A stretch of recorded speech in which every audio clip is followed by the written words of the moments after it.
Hello everyone. Today we're going to be talking about something that has helped me a lot and has really helped reframe the way that I place my attachments and what I do with what I think I want, and work out whether what I think I want is actually what I want in the first place, which sounds like a big fat mouthful. But let me tell you, once you actually work out what you really want, then it becomes not only easier to find a place of wholeness without even reaching for anything external of yourself, but it makes it easier to attain the things that you thought you wanted in the first place. When you really understand that a lot of the times the things that you think that you physically want are less about the thing and more of a feeling, it gives you the opportunity to decide whether you're gonna let yourself feel that feeling first, or whether you're going to keep that attachment. Because there are ways that you can cultivate feelings and emotions, particularly through meditation practice,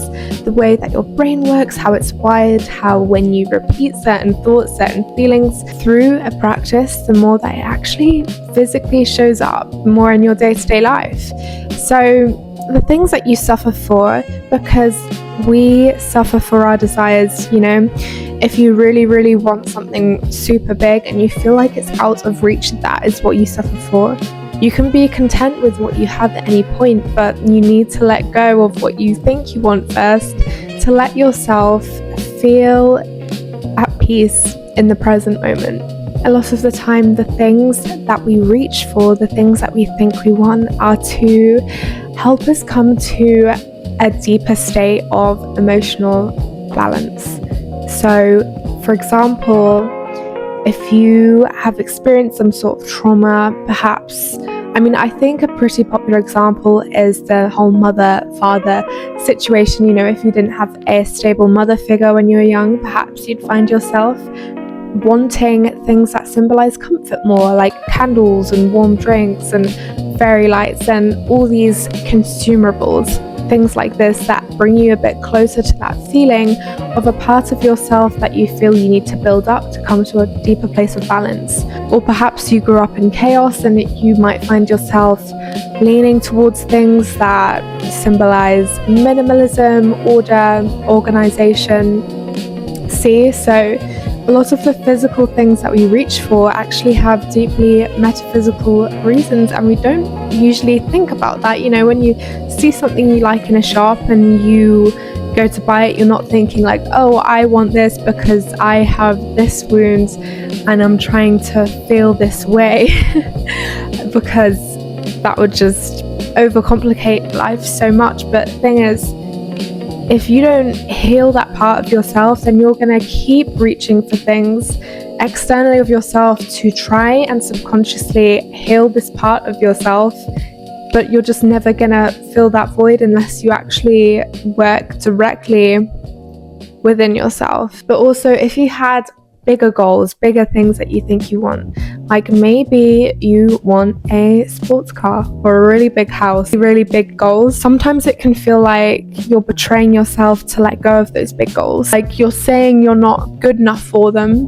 but you need to understand that sometimes when our goals are really big, then we can become kind of narrow vision to them, and we end up suffering more because we're not able to come up with more creative routes to reach that goal. So the thing that you need to do is work out what that symbolizes to you. So maybe it's abundance, maybe it's power, maybe it's confidence. Whatever that big goal means to you, you need to bring that to the forefront, and then you'll be more able to work towards things in your grasp that will help you to cultivate that feeling. And therefore, eventually, with time, you're going to build up better systems that will help you to reach those big, crazy goals. If you're already emotionally resonant with the goal already, you'll help to think in ways that will make that thing more attainable. So, for example, in performance, let's say you've got it in your head that I want to be better at work because I'm bad at work. Can't be thinking I want to be better at work because I'm bad at work, because if you're only emotionally open to seeing I'm bad at my job, you're physically only going to be able to notice subtle cues and hints that affirm with the bias of the storyline that I am bad at my job. Even if you do something well, you're not going to be able to emotionally connect to these things and remember it as well, you know? If you can emotionally connect to, okay, I'm good at my job, you're going to be able to notice the good things that you're able to do more, and you're going to be able to build on them more because you recognize them more, and eventually you'll get really good at your job. There are definitely layers to this, okay? When you put the emotion first, everything else gets easier. Once you're able to cultivate the emotion of the thing that you think you want, you're probably not going to want the thing as much. Your attachment to it won't be as big. But it makes it easier to grab if you want it. Okay, but now let's talk more about the symbolism aspect in particular, because this is something that I really realized earlier this year. I just moved into this apartment, working self-employed, running my own business. Okay, I wasn't sure if I'd be able to afford it, and I was super stressed out, financially stressed. And I just remember wanting comfort, and I went to the shops, and we went to B&M and brought, one of those 99p face masks. I remember walking back from the shop and thinking, this thing's probably gonna break me out. It's probably not gonna be good for my skin at all. I bet it's full of chemicals. You bet that I'm still gonna go back into my apartment and I will put it on my face. I need this little ritual, I need this little act to feel a certain way. So just think about how much of the stuff we physically do because of a feeling that we are trying to feel. I didn't need to go and spend 99p on that mask just to feel that momentary comfort. Perhaps you think you want the latest trendy coat for winter that your idol has worn recently. But see, that coat now becomes a symbol of the life that you want to live through your idol. What you see in your idol, the coat becomes a symbol of that. And by wearing the coat, you're like, okay, I feel closer, I feel rejuvenated, I feel excited, I feel inspired to reach this next phase of my life. I'm getting closer to who I want to be. But it's just a coat. But it's gotten so much meaning through association. That coat is no longer a coat, it's a feeling. It's the idea of a new life. If you didn't feel like you were reaching externally of yourself so much of the time for fulfillment, you'd feel more whole. You'd feel more fulfilled right where you are. But you need to give yourself permission. It's our ego that prevents that a lot of the time. And I know it's so much easier said than done. So much easier said than done. When we want something so bad, it can almost burn. It can almost hurt, like we really do suffer for our desires, because in wanting something we identify with a lack, and until we have that thing we don't feel whole. So how do we give ourselves permission to let go? First of all, I'd say you need to understand that giving yourself permission to cultivate that feeling, that sense of wholeness, doesn't separate you from the thing that you think you want entirely. Although you will lose attachment to it, doesn't mean you can't still cultivate it. Doesn't mean that you still can't reach for it. Maybe it just won't feel as good. So now I'm going to teach you how to cultivate a feeling without needing the thing. And it's really easy.